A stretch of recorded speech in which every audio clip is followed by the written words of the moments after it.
hotel. Sí, o sea, es como que Lucas está diciendo, no había lugar para ellos en el hotel de la ciudad. Y por eso tuvieron que irse a un pesebre, ¿sí? Quedarse fuera de ahí, y básicamente pues María tuvo que dar a luz en ese pesebre. Y les vuelvo a repetir, normalmente lo usamos como algo de humildad. Mira, nuestro Dios, ¿verdad? Se hizo carne, y en un acto de humildad no nació en un palacio, sino en un pesebre. No nació entre reyes, sino entre burros y vacas. No nació en una cuna de oro, sino en una cuna de paja. Y normalmente este versículo lo dejamos por ahí. O sea, este es lo que el versículo dice. Pero realmente, hermanos, Lucas presenta una realidad que es un poquito más incómoda que simplemente humildad. Y es que Lucas dice, no había lugar para ellos. No es simplemente logística, no es que ya no habían camas, no es que ya estaba todo ocupado, no había más sitio, no se podía hacer nada más. Es que no había lugar para Cristo, no había lugar para Jesús. ¿Y por qué no había lugar, hermanos? Porque en primer lugar, nadie lo estaba esperando. Y esto es curioso, porque si tú lees el Antiguo Testamento, ese pueblo tuvo un montón de profecías. Pero es que además tiene a Miqueas, que él profetiza el lugar en donde el Mesías, el Cristo, había de nacer, que era en la tierra de Belén. Israel esperaba un Mesías. Roma dominaba absolutamente el mundo. O sea, Israel quería, los judíos querían ya la llegada del Mesías. Tanto es así que el rey Herodes le pregunta a los sabios dónde ha de nacer ese mentado Mesías. ¿Dónde dicen las escrituras que tiene que nacer ese Mesías? Y aún así, hermanos, con todo lo que Dios prometió en el Antiguo Testamento, tal y como el mundo estaba, viendo lo que ellos estaban viendo, aún así, cuando Dios cumplió su promesa, fíjense, no hay recepción. El mundo no estaba esperando a ese Mesías. No hay atención especial, no hay ningún tipo de expectación. Fue simplemente un nacimiento normal, común y corriente para todo el mundo, menos para unos cuantos pastores y unos cuantos magos. Y magos no quiere decir hechiceros, quiere decir sabios. Y tampoco quiere decir que sean reyes ni tres. La Biblia no especifica cuántos eran, ni que eran reyes. Simplemente dice que eran unos magos, ¿sí? Unos sabios. Pero para todos los demás, a no ser para unos pocos pastores de ovejas, sí, gente vil. Vil me refiero al contexto en el que estaba, gente que no importa, o sea, que no es nadie, no tenían un estatus social, que tú a lo mejor piensas ahora y dices, bueno, eso no importa, ya, hoy no importa tanto, que también, pero en ese tiempo sí. Era gente que daba igual si estaba o no estaba. Y unos magos, unos sabios. Para todo el resto del mundo, este nacimiento les pasó absolutamente al lado. Nadie se importó. No hubo cohetes en el cielo, no hubo una gran fiesta, nada de eso. La fiesta la hicieron los ángeles cantando, los pastores con gozo y los magos viniendo desde lejos para ver al Salvador que les había nacido. Todo lo demás estaba absolutamente igual. Así que la encarnación de nuestro Dios sucede mientras el mundo sigue ocupado, tal como es la Navidad, hermano. Y la Navidad, aunque la veamos, sí, muy bonita, y lo es un tiempo precioso, la verdad, pero revela una verdad que también es muy dura y que no debemos cerrar los ojos a ella. Y es que Dios puede cumplir su plan sin que el mundo se detenga a mirarlo. ¿Os habéis fijado? Se estaban cumpliendo las promesas del Mesías que había de venir, del nacimiento de Cristo, de aquel que nos salvaría de nuestros pecados. Y nadie, o prácticamente nadie, se dio cuenta de esto. Porque tú a veces lees la Biblia y dices, no, pero es que el ángel lo anunció, es que María dio a luz, es que fueron los pastores y fueron los magos. Sí, hermano, pero comparado con la gente que había en Israel, fueron 3 gatos los que fueron ahí. O sea, no te creas que tuvo ahí un recibimiento de un rey, nada que ver. No es simplemente un versículo que te muestre la humildad de Cristo, es que muestra la cruda realidad de nuestro mundo. Que aunque Dios obra, nuestros ojos están completamente cerrados para eso. Y nos estamos volviendo a otro lado. Si no, mira Navidad. Hermano, Navidad se ha convertido en consumismo. O sea, yo entiendo la gente que dice, es que Navidad no tiene nada que ver con Cristo. Tienen razón, la Navidad de ahora no tiene nada que ver con Cristo.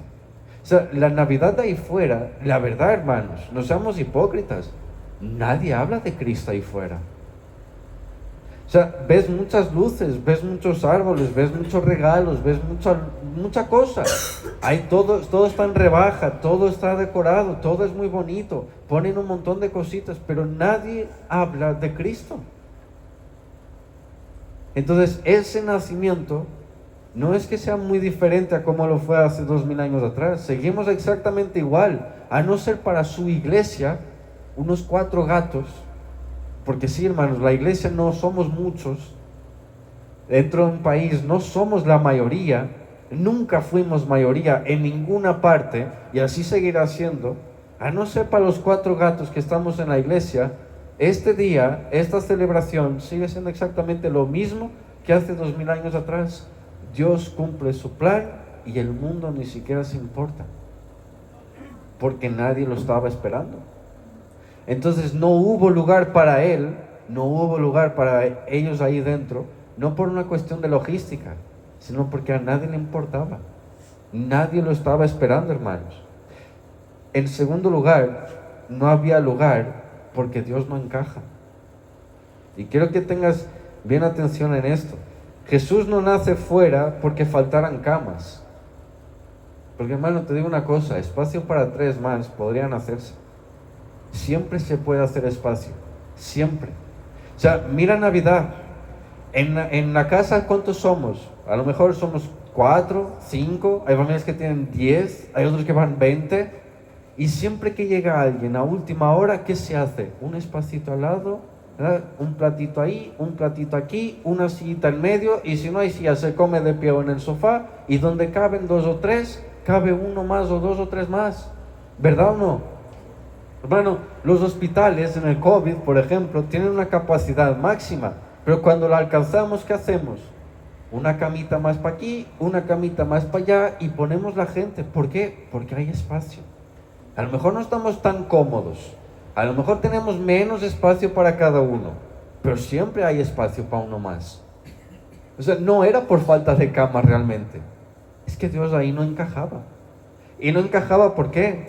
Miren, un Mesías que los judíos lo estaban esperando como si él viniera a atacar a Roma y a quitar a Roma de su cuello, ¿verdad? Como si fuera un Mesías militar. Y este Mesías, mira, nace sin poder, sin ejército, sin prestigio, y no sirve para cumplir las expectativas humanas. ¿Os habéis fijado que Cristo no es para nada lo que estaban esperando de él? O sea, los judíos literalmente lo rechazaron porque no cumplió sus expectativas. Porque ellos querían un Mesías político-militar, como si fuera un presidente, hermano. Era lo que ellos querían. En esa época lo que estaban esperando era un rey. Pero un rey, no como espiritualmente un rey, sino un rey como el rey David, porque iba a ser su hijo. Entonces, él tenía que venir con la espada, él tenía que cortar la cabeza al César, él tenía que librarnos de Roma, él tenía que venir con un ejército, inmensurable, él tenía que venir con un gran poder militar, él tenía que venir y decir, aquí mando yo y punto, y os calláis todos. Y los judíos tenían que reinar juntamente con el Mesías. Ese era el pensamiento judío. No te creas que cambió mucho, sigue siendo el pensamiento judío a día de hoy. O sea, siguen esperando ese Mesías político-militar, un presidente, es lo que siguen esperando. Y Cristo simplemente no encajaba. Simplemente el Mesías que vino no encajaba en sus expectativas humanas. Por eso es que Juan, por ejemplo, lo dice muy claro: a lo suyo vino y los suyos no le recibieron. Así que sí, Navidad también es hablar de rechazo. Porque mientras aceptamos un montón de cosas en Navidad, Papá Noel, regalitos, luces, y déjame decirte algo, yo no tengo nada en contra de eso. O sea, de hecho el año que viene pondremos aquí luces y un árbol, para que lo sepan. Yo no tengo nada en contra de eso. Pero mientras aceptamos muchas cosas, te desafío, ve y habla de Cristo a la gente. Ve y diles que no tiene que ver con Papá Noel, porque Papá Noel fue creado por Coca-Cola, ¿sí? No sé si lo sabían, pero diles, no tiene nada que ver con eso, tiene que ver con Cristo. Ve y dile a un musulmán que anda por la calle que tiene que ver esta celebridad con Jesús, que su Dios es un Dios falso y que es Jesús quien nos libra del pecado. Ve y dile que Jesús es la verdad, el camino y la vida. Ve y di a cualquier presidente de este mundo que Jesús es el camino, la verdad y la vida, y que más le vale seguir la ley de Dios, si no, ay. Ve y di a esta sociedad que están sin Dios y están perdidos, y que esta Navidad se trata de Cristo. Pero no vayas tan lejos. Dile a los infantes de tu familia, a los bebés de tu familia, bebés no tanto, pero a los niños pequeños, diles que Papá Noel no existe. Diles que esto se trata de Cristo. Porque yo les voy a contar un testimonio personal. Yo a mi prima, que ella era más pequeñita hace unos años, y yo en un acto así de pura locura, le dije, mira Lea, no existe Papá Noel. Quien te da los regalos son tus padres.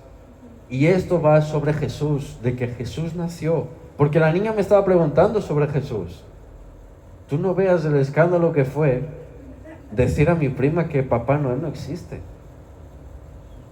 Hermano, es un escándalo decir la verdad. ¿Te das cuenta? Es un escándalo decir a los niños que Papá Noel no existe, pero de mientras rechazamos a Cristo. Nuestros familiares rechazan a Cristo. Aceptamos a un gordito panzón con una nariz roja, ¿verdad? O con Rodolfo ahí tirando del trineo, una barba, un gorrito, lo aceptamos a este señor. Pero cuando hablamos de Cristo, todo el mundo lo rechaza. Así que sigue siendo lo mismo. Él no había lugar para él, no hay lugar para él todavía, porque Dios no encaja. Porque donde Dios llega, todo lo demás tendría que salir, hermano. Y la gente no está dispuesta a ello. La gente es indiferente. O sea, yo quiero que me entiendas esto. Cuando estamos en Navidad, la gente es totalmente indiferente a lo que realmente significa Navidad, Cristo. Que hoy os damos una buena noticia, de gran gozo, que os ha nacido en la ciudad de David un Salvador, que es Cristo, el Señor. Pero esto sigue siendo indiferente para el mundo, hermano. No ha cambiado. O sea, yo de verdad quiero tratar de que entiendan que Navidad, aunque es muy bonita, aunque es un acto de humildad de nuestro Rey, es verdad, pues también tiene una parte muy dura. Y la parte dura, hermano, no es solo que hay mucha gente que es muy hipócrita, que deja a sus familiares solos en estas noches, que deja a la gente pasar Navidad sola, que no les importa si tienen de comer o no, que no les importa absolutamente nada. Navidad no es dura solo por eso, que también, pero Navidad es muy dura por la parte que realmente le corresponde. A nadie le importa a Cristo. Y es que muchas veces en la iglesia también hacemos lo mismo. Hermanos, yo me acuerdo en la antigua iglesia donde yo estaba, que la gente solía venir a este culto porque había comida. De verdad. Pero tú le preguntabas a algunos sobre Navidad y tenían la cara dura de decirte que era sobre Papá Noel. Y lo siento, hermanos, pero caramba, tenemos que crecer algún día. O sea, en las iglesias, hermanos, no podemos estar siempre, sí, no pasa nada. Bueno, sí pasa. O sea, no hay problema que pongas un Papá Noel en tu ventana cayendo de una escalera. Es bonito. O sea, si queréis lo ponemos ahí en la iglesia el año que viene. Es bonito. Pero no os olvides de Cristo. Decid a la gente que ese panzón no existe. Además era un cura católico, no sé si lo sabían, pero la historia viene por ahí. Decirle a la gente que ese gordito no trae regalos alguno, que el mayor regalo vino hace 2000 años y es Cristo, y está crucificado para el perdón de nuestros pecados. El tercer punto, y esta es una ironía, fíjense, el que no tuvo lugar es el que sostiene todas las cosas. O sea, el creador del mundo no tuvo lugar en el mundo, hermano. ¿Tú te imaginas lo que es esto? Aquel que hizo el mundo con el poder de su palabra. Aquel que dice que los mares le caben en la palma de su mano. Aquel que si quiere, bufa un poquito de viento o estalla los dedos y no, es que nos vamos todos, hermano. O sea, Él tiene control absoluto de todas las cosas, ¿sí? No es que Él tenga que pedir permiso para algo, es que Él hace lo que Él quiere, cuando le da la gana. Él es soberano sobre todos nosotros. Y ese, el creador del universo, no tuvo lugar en este diminuto planeta que es la Tierra. No había lugar para Él. Es una ironía, hermano, pero es que es una ironía continua. El que dio la vida a toda la gente que celebra Navidad, incluso aquellos que la critican, no, me da igual, pero el que dio la vida a todo el mundo que hoy está respirando, no tiene lugar en sus vidas. Y es que muchas veces ni siquiera tiene lugar en nuestras iglesias. Hermanos, seamos honestos, muchas veces no tienen ni lugar en nuestras vidas. O sea, y no me digo en la vida de la iglesia normal, pero en la vida de cada uno. Y yo sé que Andorra tiene, caramba, un contexto muy complicado. Yo sé que el tiempo de hoy no es el tiempo de los hechos, del libro de los hechos. ¿Por qué? Pero hermano, la gente de los hechos vivía alrededor del templo. O sea, la gente ahí no trabajaba 8 horas, o 10 horas, o 12 horas. La gente ahí trabajaba una parte del día y la otra parte la dedicaba al templo, ¿sí? A lo que es la religión. Por eso es que estaban de continuo orando, compartiendo el pan, la doctrina de los apóstoles. ¿Por qué? Porque vivían ahí, cerca, unos de otros. O sea, no nos vamos a complicar la vida, ¿sí? No era algo mágico. Es que simplemente era así la cultura. La gente vivía alrededor del templo. Hoy en día la gente vive alrededor del trabajo, ¿sí? ¿Te despiertas para qué? ¿Qué es lo primero que haces cuando te despiertas? Prepararte para ir al trabajo. ¿Y a qué hora llegas a casa? Tarde. ¿Y qué haces cuando llegas a casa? No, me pongo a estudiar la escritura, me pongo a orar y me como este libro y estoy ahí 1, 2, 3 horas. Mentira, preparas la cena para ti, para tu familia, comes y luego te tienes que ir a tumbar, a descansar, porque mañana, adivina qué, hay trabajo. O sea, no hace falta que nos hagamos aquí los, oh sí, soy el gran cristiano que lee 3 horas. Es mentira, hermano. Nadie lee 3 horas la Biblia al día, solo aquellos que pueden hacerlo. Pero el resto de los mortales no tenemos 3 horas al día libres. No hace falta venir aquí a dártelas de gran cristiano. No, hermano. Mira, hay algunos que si tenemos 5 minutos al día para orar, dale gracias a Dios. Y algunos aquí dirían, ¡ay no, pero cómo 5 minutos! Si Jesús apartaba tiempo para orar, y si Él tenía tiempo para orar, tú también tienes tiempo para orar. Es que Jesús no tenía que trabajar 10 horas al día, hermano, ¿me entiendes? O sea, deja de compararte con Jesús en ese punto, y los apóstoles no hacían lo que tú haces. Por eso es que a veces la Navidad cuesta mucho de que se centre en Cristo. Porque, hermano, tienes de un lado esa presión social de hay que comprar regalos, hay que preparar la comida, hay que venir la familia, hay que vestirse, hay que comprar esto, hay que no sé qué, hay que no sé cuántos. Y el tiempo para el Señor, pues,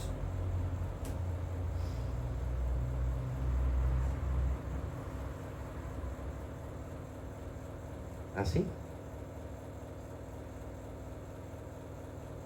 Y no es tan descabellado, hermano. Yo lo siento mucho, pero es que no es tan descabellado. O sea, nadie es aquí un super cristiano. No es pecado que no tengas tiempo para orar 1 hora al día, ni para leer la Biblia 1 hora al día, y menos en estas fechas. Lo único que sí tienes que hacer y deberías hacer es ten a Cristo en tu corazón presente todos los días. O sea, no es el 25 de diciembre o el 24 por la noche. Tenlo presente todos los días. Cuando puedas, habla de Cristo a tu familia. En la mesa, habla de Cristo a tu familia. Dile simplemente tal cual así. ¿Sabían que la Navidad, el Papá Noel vino de no sé qué, pero que en verdad es un católico no sé qué, y mira a Jesús, y pongan a Jesús en medio? No hace falta elaborar un gran esquema.